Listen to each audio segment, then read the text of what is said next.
Hi, this is Tawny from the Kinsman Free Public Library, and today's book recommendation is The Badass Librarians of Timbuktu by Joshua Hammer.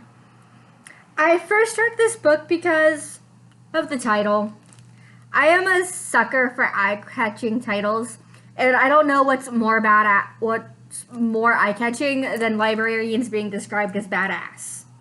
Because typically, when you look at librarian stereotypes, that is not the word most people would use to describe us. But these librarians are exactly that. In Timbuktu, there is and was a huge culture based around books. They are huge nerds or book lovers, especially old manuscripts that would be passed down through the family. These manuscripts could be from anywhere covering any topic: medicine, science, art, history, fiction. And these families would protect the manuscripts, which is amazing. These just trunks of old medieval literature just floating around Africa. No, unknown, unseen, untouched by people, because these families are notoriously protective of their books. In fact, our character, Abel Kader, basically moves to Timbuktu in order to get them to trust him because he wants to preserve these manuscripts. These are hundreds of years old books. And books, if you know anything about finding illuminated manuscripts or scrolls from anywhere much older than maybe the 1600s, you know that's almost impossible because paper doesn't last. It's not designed to last. It's not designed to hold up. There are too many things that enjoy snacking on paper and its glue, or the threads that bind it, or the leather that covers it. So it's incredibly rare to find manuscripts, let alone full manuscripts in perfect condition. And somehow, for the most part, that's what these families have. Perfect manuscripts, completely protected. He does encounter some that the moment he opens the trunk, they disintegrate because nobody's opened the trunk in decades, if not centuries. But basically, he works with these families to put them into an archive to protect them. He has no ownership over these manuscripts. The families still retain ownership. He's just preserving and fixing the ones that he can save.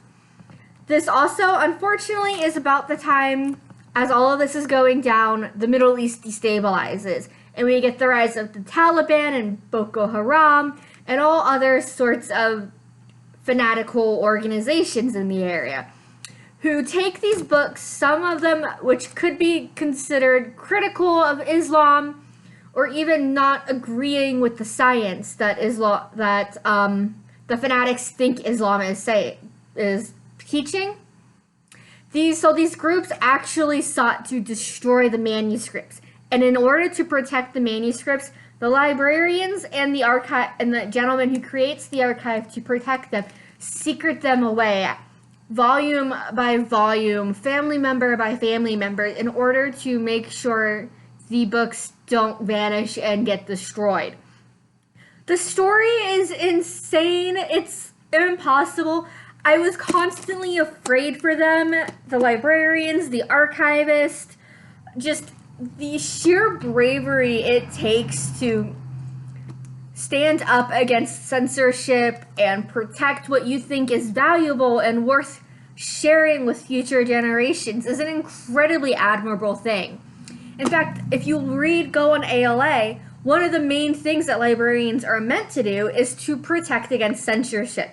We are here to make sure every and any book can get read or that you have access to the information. And these people who were just normal people, some of them were farmers, some of them were craftsmen, some of them worked in the city, and yet here they are risking their lives for one of the most basic tenets of librarianship, to fight censorship. So, if you want to find out more about these badass librarians who are quite honestly my heroes, check this book out. It is available on Libby and Overdrive as an audio and as an ebook. I can't talk about it enough. It's absolutely fantastic. The way Joshua Hammer has it written is so easy to read. You practically feel like you're in Timbuktu experiencing all this stress, all this drama, all the success. So it's such a great read. And as you can see, it's not very long. So it's totally worth it. It could be a great weekend read to, get you through a bout of boredom. All right, well, please read it. Please tell me what you think about it. And we'll see you all later. Bye.